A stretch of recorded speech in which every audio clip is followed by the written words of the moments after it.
Good morning. We are doing our masterclass series, and today we are doing Sales 201. We have the pleasure of Josh Kahn, who's absolutely killing it in the field.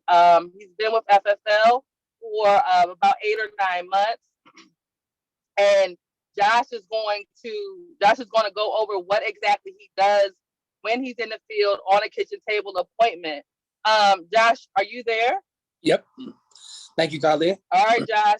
And then Corinne's gonna wrap it up with how she gets referrals at the end. So I know someone asked a couple weeks ago how you get referrals, and Corinne's gonna go through that today.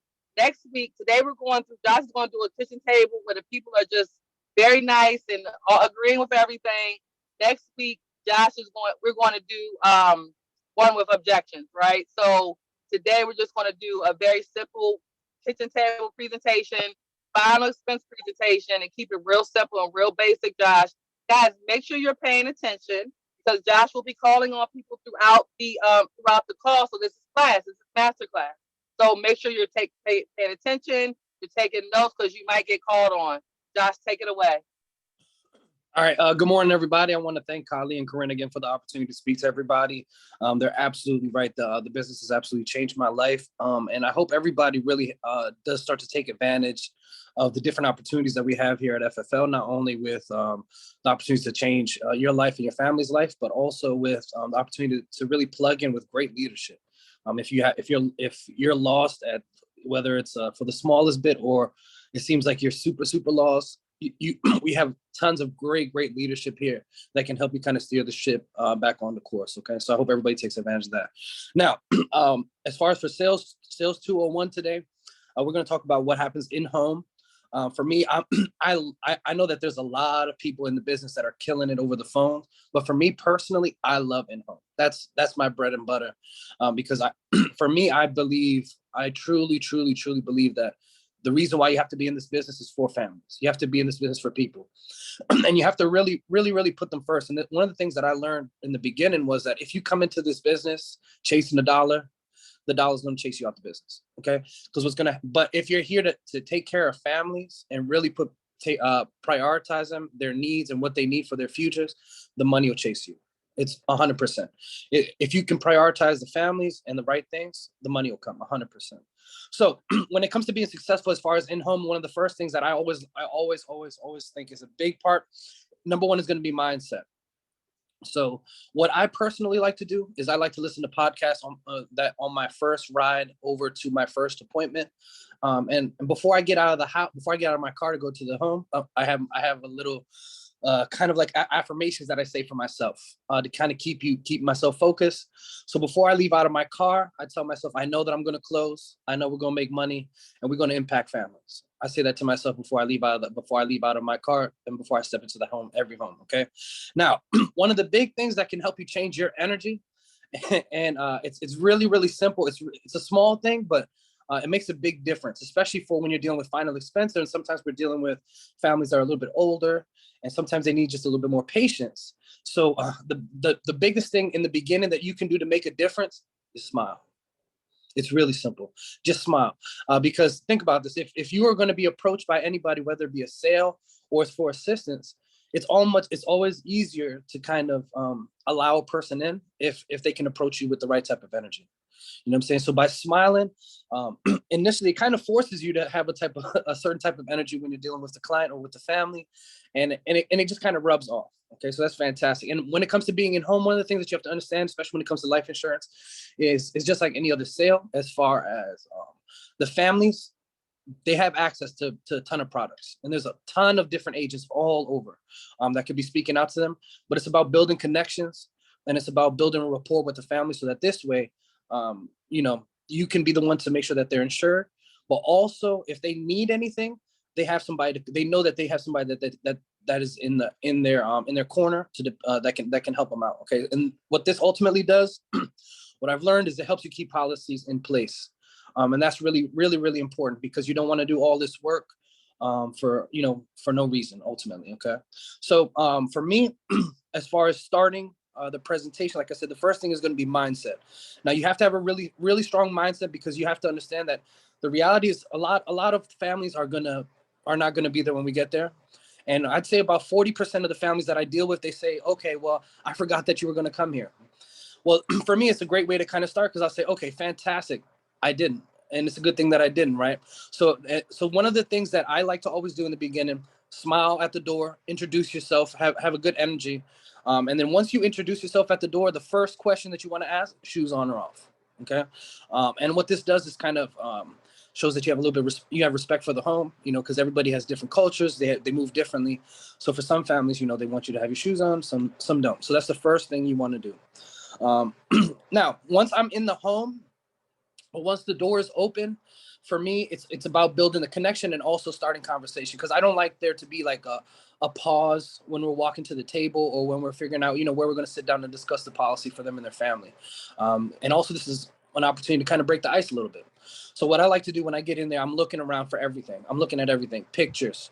If there's any posters, if there's any certain type of furniture, mirrors, if I see a certain car outside, pictures of the kids, things like that.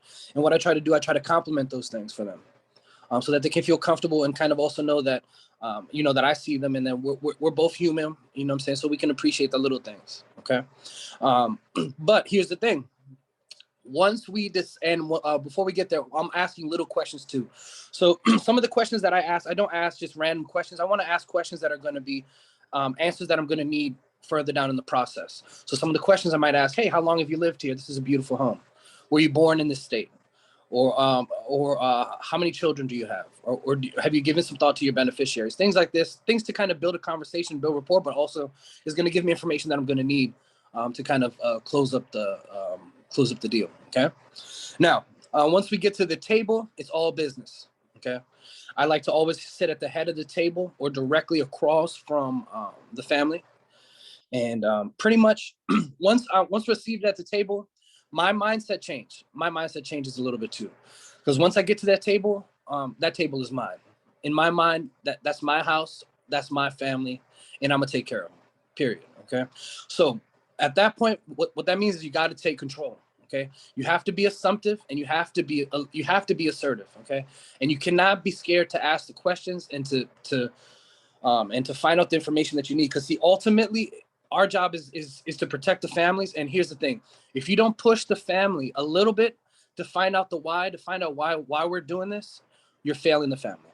At the end of the day, you're failing them, because you're not doing you're not doing what's best for them, and you're not helping them have put in place the things that they're going to need to not only affect their current situation, but ultimately, potentially, the future of their family.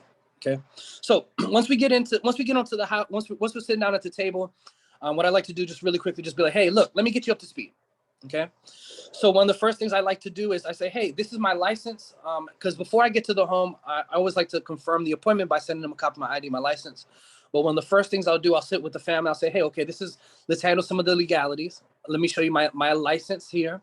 And I'll show them my ID as well.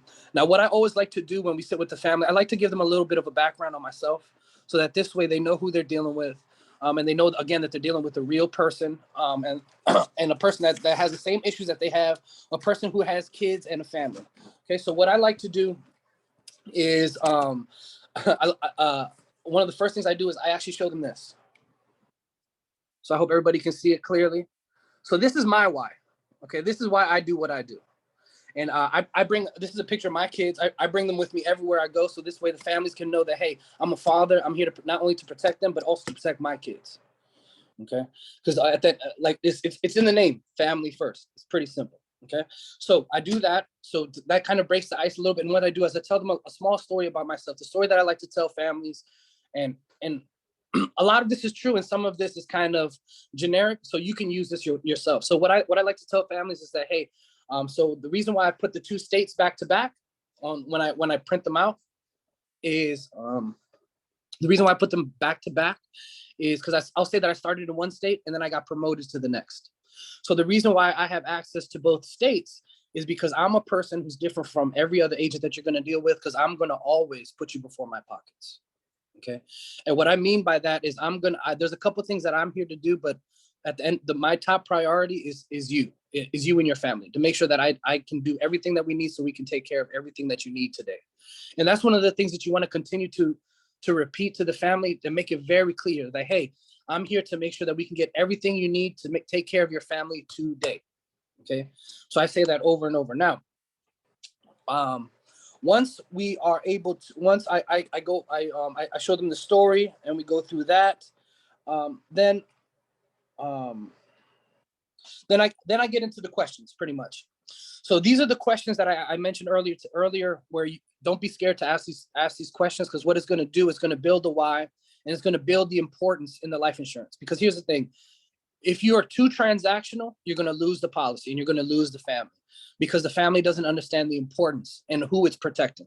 So if you're doing this just as like just to knock out a sale or to just do it really quickly, ultimately at the end of the day, I think you risk a very high chance of someone else who's going to come in behind you, build a connection with the family, and then put them in a different policy. Okay, so it's really, really important that you do that.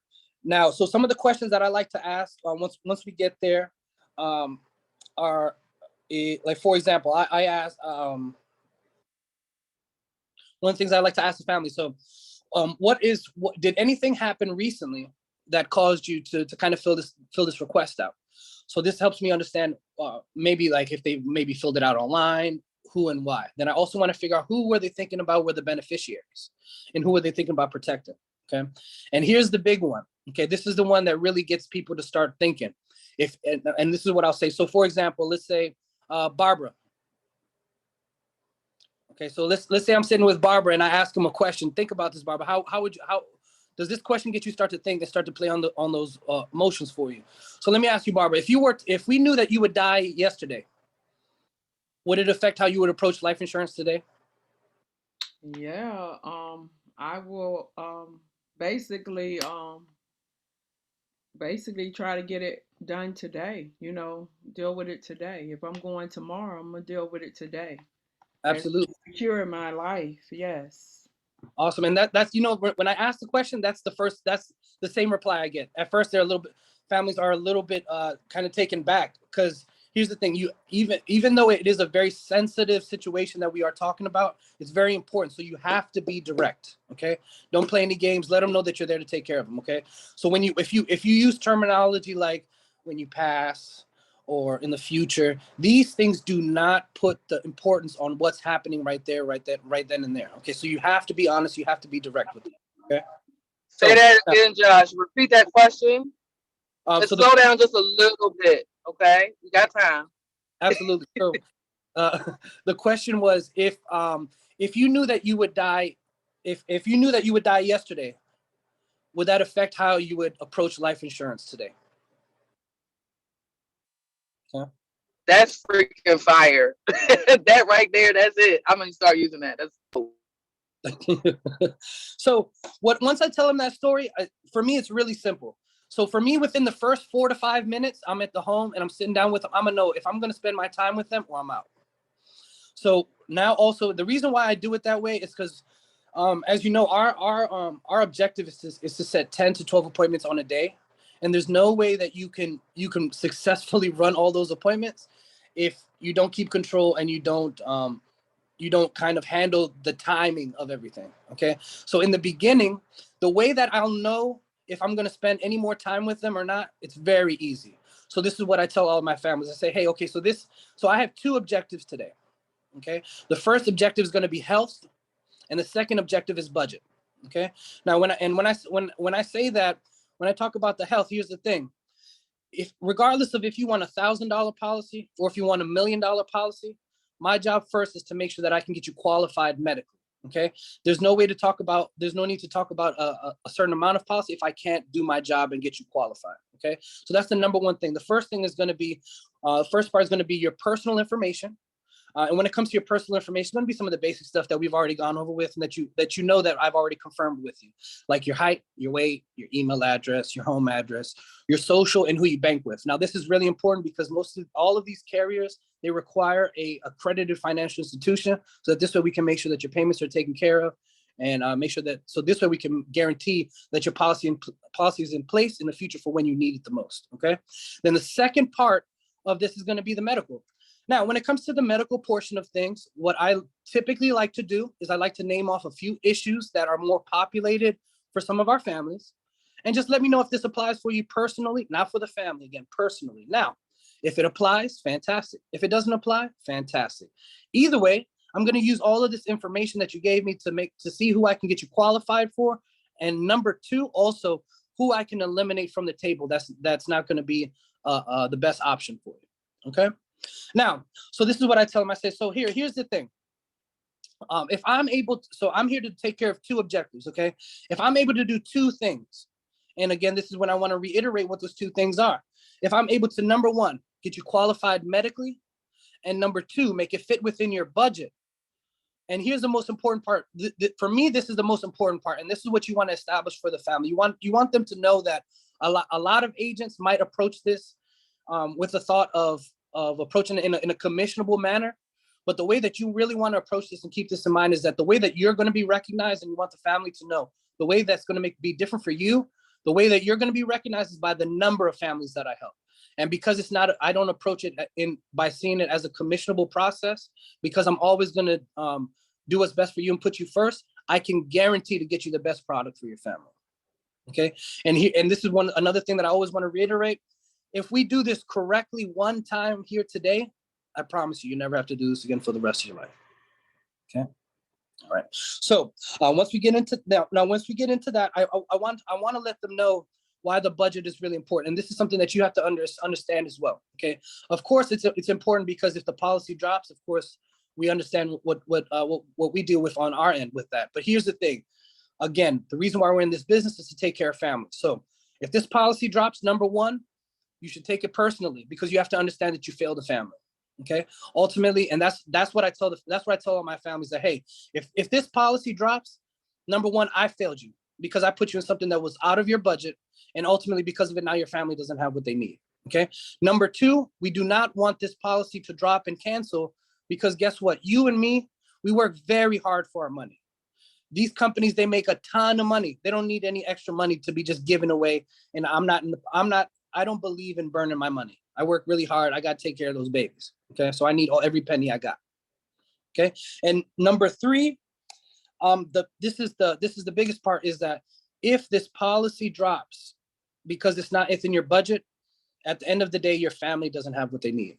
And this is when you want to go back to the person that they talked about, the beneficiary, or the person that they're looking to protect, or if it's the home that they're looking to protect, and remind them that, hey, if you don't have this protection, God forbid, if something was to happen to you tomorrow, what is the plan? Okay. So that's one of the things that I always like to ask my families also, is because you might get a little bit of pushback, but one of the things that I always like to, if they say they're not ready and this and that, one of the things that I always like to tell them is, hey, again, if something happens to you tomorrow, what's going to happen to those kids? What's going to happen to those people that you wanted to protect? What's going to happen to those grandbabies? What's going to happen to the home? Okay, so that's really, really, really important. All right, let's get back to all right. So once I'm sitting with the family, I want to make it clear to them so that they understand that I'm going to be their underwriter, or I'm going to be their field broker, or I'm going to be their agent. Okay. I always like to let the family know that one of the things that's going to happen with them dealing with me is going to be this. Your family will never have to dial a 1-800 number again for the rest of their life. I'm going to be the one to take care of everything for you. No, yeah, so I'm going to. Dwayne, can you mute, please?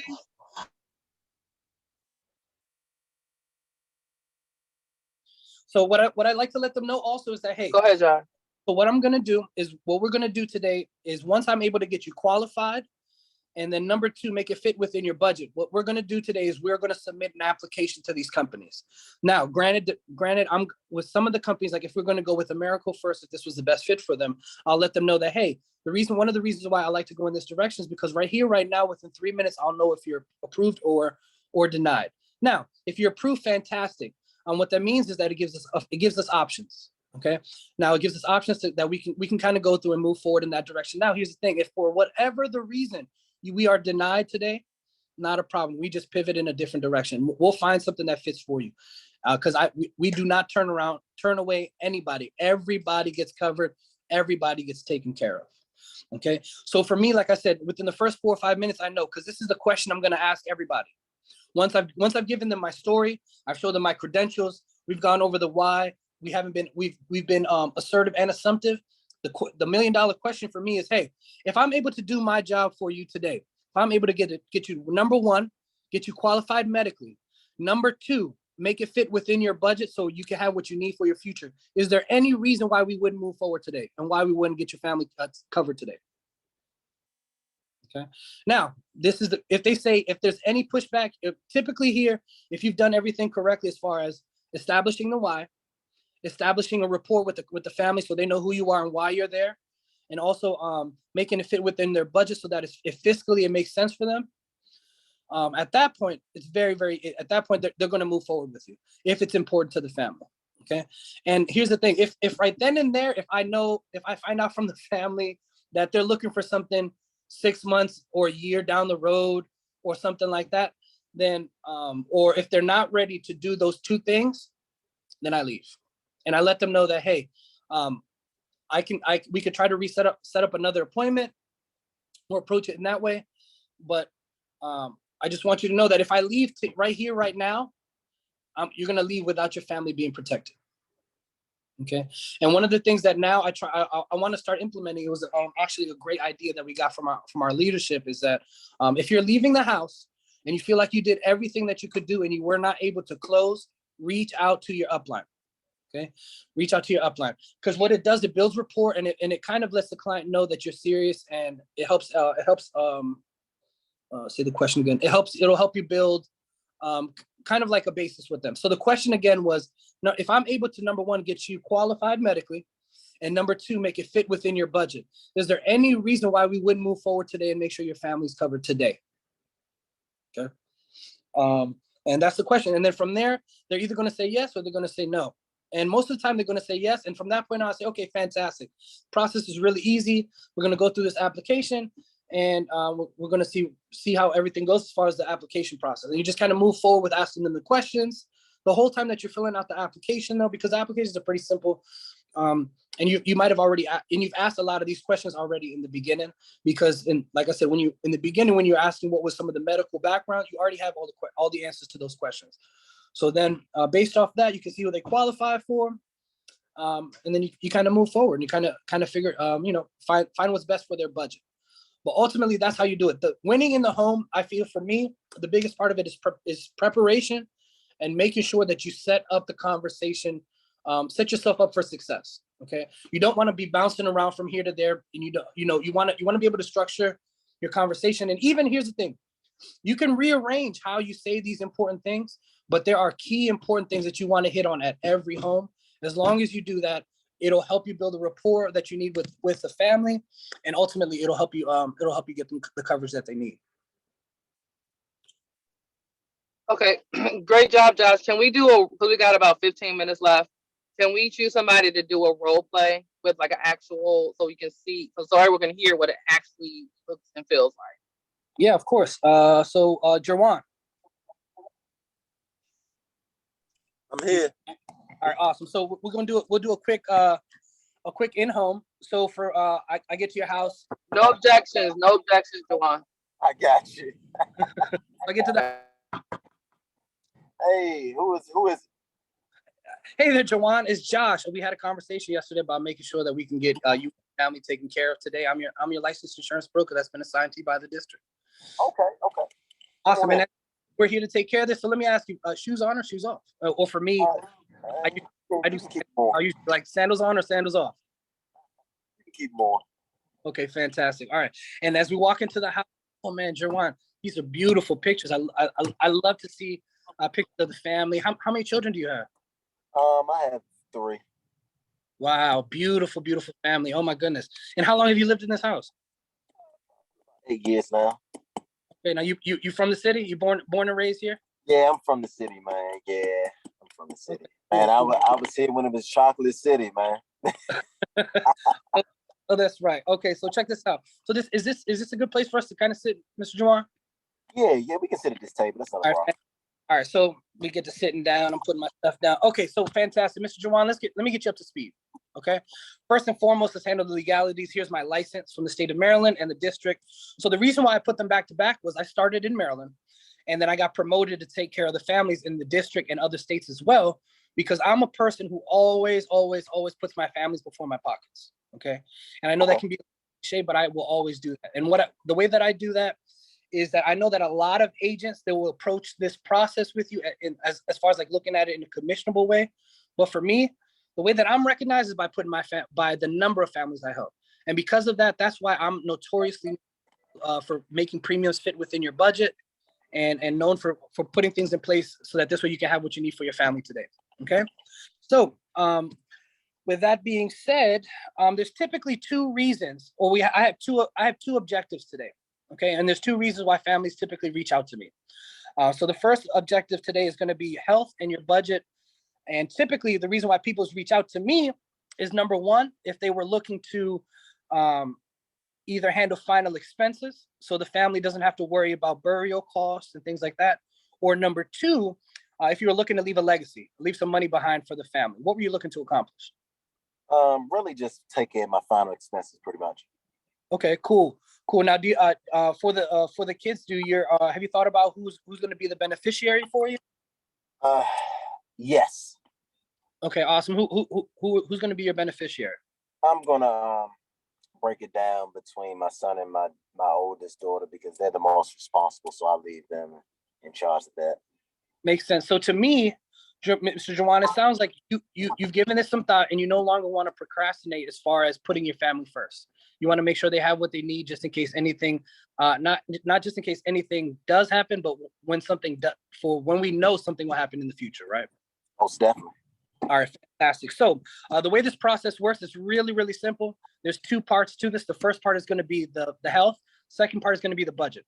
Now, when it comes to your health, Jawan, it's pretty simple. I'm going to go over some of your basic information that we've already confirmed already, like your height, your weight, email address, phone number, your social security number, and who you bank with. Now, here's the thing. This is really important because these life insurance companies, they require you to have a accredited financial institution as far as for your banking. Now, if you don't have banking, it's not a problem. We can still help you out with your social security. And if that doesn't work, I have other options for you as well that we can explore. Okay.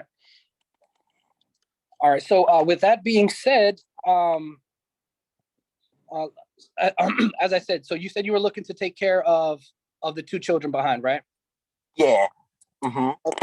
And let me ask you, Jawan, really quickly. So if you were to pass yesterday, what does that look like for your family today? Man, we just lost my uncle probably about a week ago, and he didn't have no life insurance. So, man, I don't want my children to go through what they went through. So, man, it'd be terrible, honestly. Absolutely. It's really hard because here's the thing. Even if someone does have the money in the bank, to take care of that, I'm sure that most of the time they don't want to. No one's looking forward to spending that money on a funeral. Okay, so we want to make sure we have what we need for the family. Okay, so as we go through this process, now the second part of it is going to be the health. Now, this is what I specialize in. So what I do is I'm going to name a few issues that are more populated for some of my families that I help.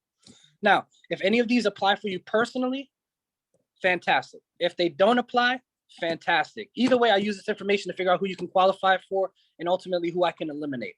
Okay. So here's the thing, Jawan. So if I do my job with you today, if I'm number one, I'm able to get you qualified medically.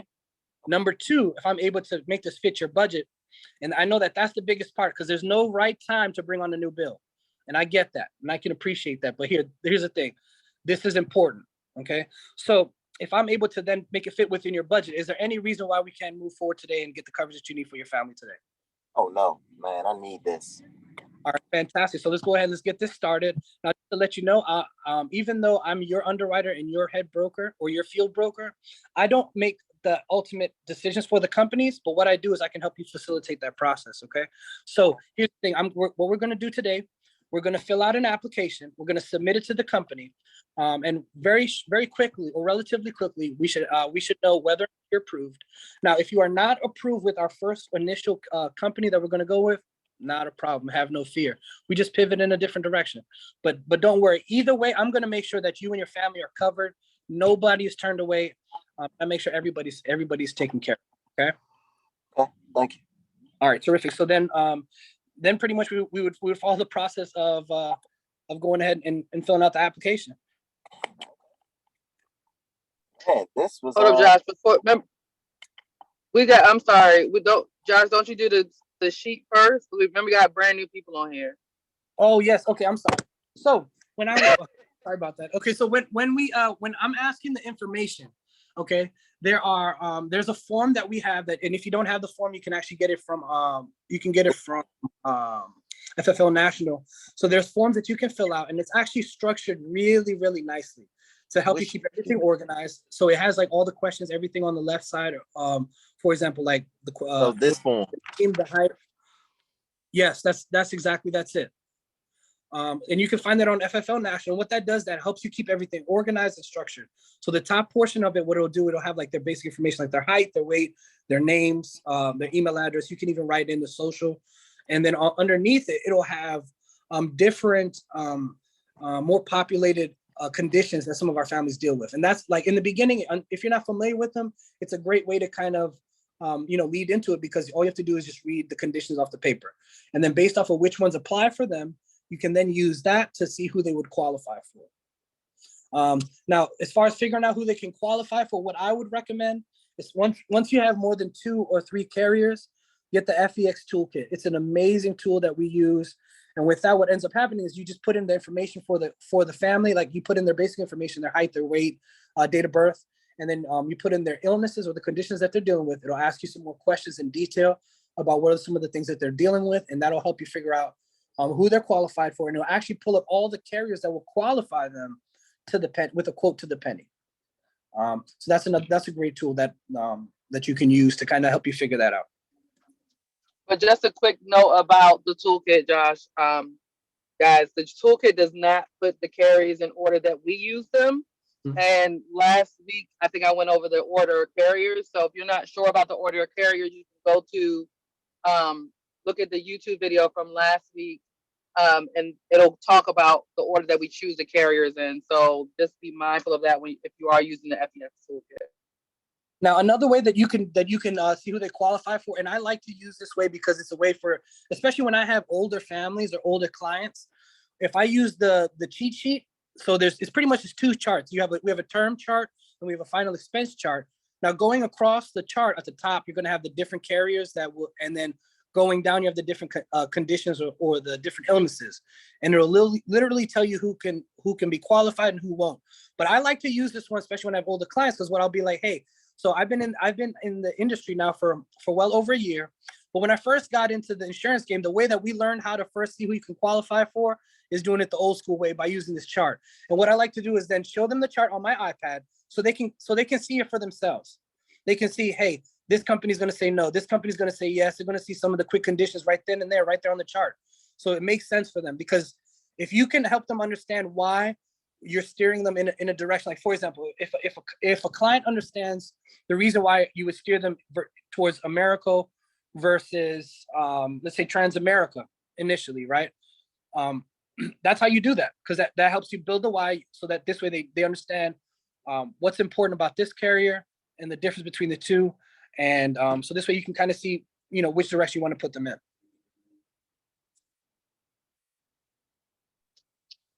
Good stuff. Any questions for Josh, guys? Because what he just went over, it was absolutely gold.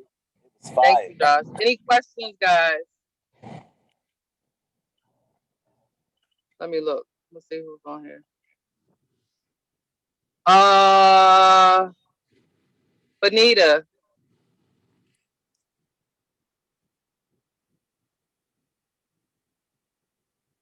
Benita? Yes. Yes, ma'am. What's one of the things that you could say in the home to build rapport with the client? Complimenting them on the car, something around the house, things of that nature. I'm asking how long they live there in this house. Okay. Good job. Yeah. Thank you. All right, people hanging up because they don't want to. Hold on. I have a question for let's see. Let's pick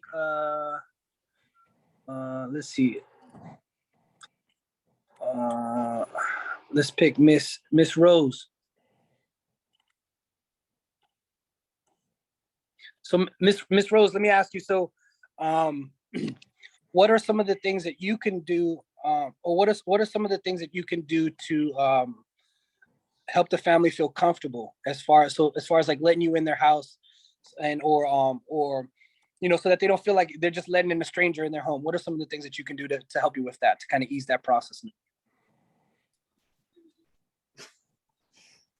I don't know. I don't know. Wow. You kind of care. Smile. Wow. Remember, I said the first part of the problem is not only is it mindset, but it's smile. Because what happens is that type of energy, it translates right at the door. You know what I mean? Because it forces you smiling, even like when you're dialing. This is something that you can try. And I recommend it, is when you're speaking to people on the phone, smile while you're talking to them. And you'll see that it just innately, it changes your vibes and it changes the energy, like right when you're talking to, and people can feel that. If they see you come to the door with your badge, your ID, you know what I'm saying, you're professional, you're presentable, and you greet them with a smile, a lot, you know, it's a very easy way to kind of help the client feel comfortable and have them allow you in the home. Okay, thank you. All right, so this call is recorded. So I would suggest, if you missed some stuff, or just if you didn't miss anything, you want to go back and watch this over and over again, because Josh gave a lot of big nuggets today that can change the way your appointments go. It will be on the FFL Fury YouTube page on by Monday afternoon. So if you're not a subscriber, go ahead and subscribe, and you'll get updates when we post new videos. So Josh, again, amazing job, Josh. You absolutely killed it.